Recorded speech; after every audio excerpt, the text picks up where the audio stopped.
Hello guys, so welcome back to my channel again. आज हम जो है functional areas of the cerebrum start करेंगे। पिछली वीडियो में जो हमने सेरेब्रम के सल्काया गायराए किए थे, आज हम उनके प्रॉपर फंक्शनल एरियाज के बारे में यहाँ पे डिस्कस करेंगे। सो सबसे पहले ये आप एक डायग्राम देख लीजिए, ये बनाई है यहाँ पे।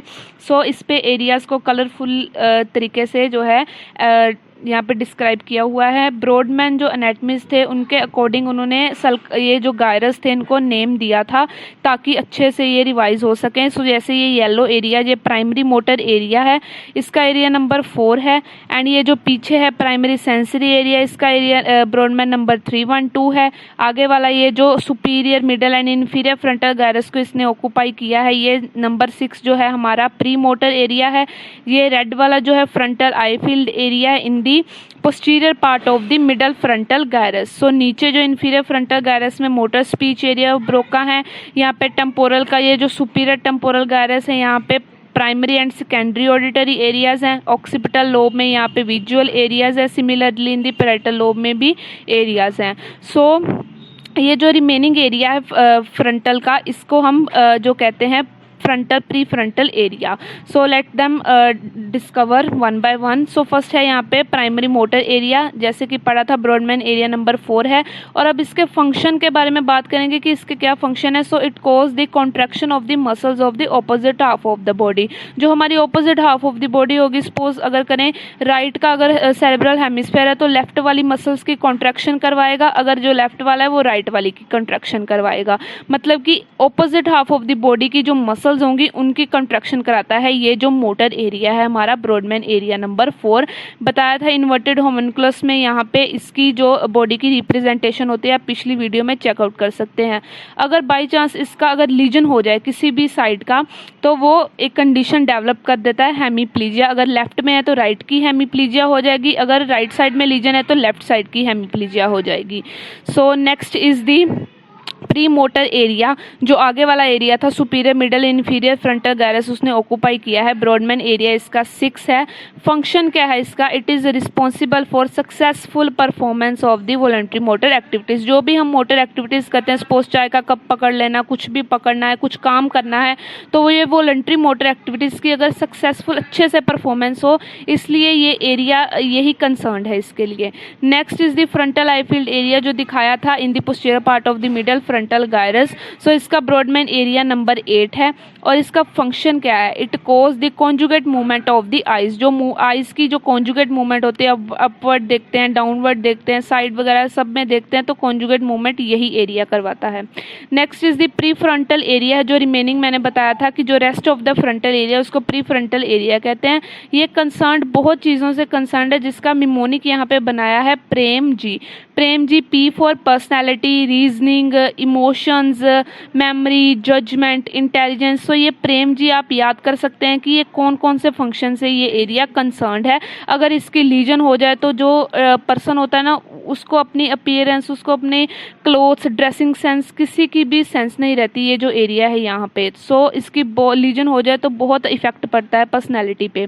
Next is the primary sensory area, जो कि प्राइमरी मोटर एरिया के पीछे है। इसका ब्रॉडमैन एरिया नंबर 3, 1 एंड 2 है। अब बात करें फंक्शंस की, तो it receives proprioceptive and exteroceptive sensations. Proprioceptive जैसे कि जॉइंट सेंस, वाइब्रेशन सेंस जो भी होती हैं। एक्सटीरोसेप्टिव टेम्परेचर, टच, पेन सेंसेशंस जो होती हैं। सेंसेशंस इसी से ही कंसर्न्ड है, ये सेंसेशंस लेता है और हमारी बॉडी से जो ये सेंसेशंस लेता है, और हमें पता लगता है कि कहाँ पेन हो रही है, कहाँ हमें जॉइंट सेंस हो रहा है। Next is the motor speech area of the Broca, जो एरिया नंबर 44 एंड 45 है। ये इन्फीरियर फ्रंटल गायरस में ऑक्यूपाइड है। सो इसका फंक्शन है प्रोडक्शन ऑफ स्पीच और वोकलाइजेशन। जो भी हम बात करते हैं तो हम अपने माउथ से एक्सप्रेस करें, वोकलाइजेशन करें, वोकल कॉर्ड्स काम करें अच्छे से। सो ये मोटर स्पीच एरिया ही वोकलाइजेशन कराया, इसी की बदौलत हम जो है यहाँ पे बोल पा रहे हैं। अगर इसकी भी लीजन हो जाए तो यहाँ पे एफेजिया हो जाता है, मोटर एफेजिया बोलेंगे, क्योंकि मोटर है ना, मसल्स की कॉन्ट्रैक्शन कराया तो आवाज़ निकल रही है, और अगर इसकी लीजन होगी तो वो मोटर एफेजिया होगा। इंसान जो है वो बोल नहीं सकेगा, लेकिन वो वर्ड्स को समझ ज़रूर सकेगा, सुन सकेगा। Next is the sensory speech area of the Wernicke. अब मोटर हो गया, अब sensory speech area of Wernicke है। ब्रॉडमैन एरिया नंबर 39 एंड इसका 40 है। और अब इसकी फंक्शंस की बात करें, so it is concerned with the interpretation of language through visual and auditory input. Visual means जो देखते हैं, ऑडिटरी जो सुनते हैं। सो जो हम देखते हैं सुनते हैं वो जो इनपुट हमारे अंदर जाती है, सो उससे हमें पता लग जाता है कि कौन सी लैंग्वेज है। तो ये इसी से ही कंसर्न्ड है कि हमें पता लग जाता है, इसलिए सेंसरी एरिया की सेंस कर लेते हैं हम। So next is the primary auditory area. Primary auditory की हम यहाँ पे आवाज़ जो है, ऑडिशन जो हमारी आवाज़ है उससे कंसर्न्ड है। ब्रॉडमैन एरिया 41 एंड 42 है। प्राइमरी आपको पता है हेशल गायरस इसकी लोकेशन है, in the superior temporal gyrus में होता है ये। सो फंक्शन है reception of quality pitch of sound, की क्वालिटी जो पिच हमारी साउंड की कैसी साउंड है हमें पता लग जाता है ना। So it is through the primary auditory area कि हम सुन सकते हैं आवाज़। Next is secondary auditory area. Brodmann area है इसका 22 है। ये जो पोस्टीरियर है प्राइमरी ऑडिटरी एरिया के। फंक्शन है it receive impulses auditory impulse from the primary auditory area. जो हमारा हमने प्राइमरी ऑडिटरी एरिया पढ़ा था उससे ये इम्पल्सिस ले लेता है एंड को relate them with the past experience. जो हमने अगर वो आवाज़ पहले सुनी है तो पास्ट एक्सपीरियंस उससे को रिलेट करता है कि पहली बार सुन रहे हैं कि पहले सुनी हुई है। सो नेक्स्ट अब लास्ट टॉपिक है प्राइमरी विजुअल एरिया जिसका एरिया नंबर 17 है एंड सेकेंडरी विजुअल एरिया जिसका नंबर 18 एंड 19 है। सब ये जो ऑक्सीपिटल लोब में ही होते हैं। प्राइमरी का एरिया है, फंक्शन है reception perception of colour size of object, और इसका है recognise and appreciate what one is seeing.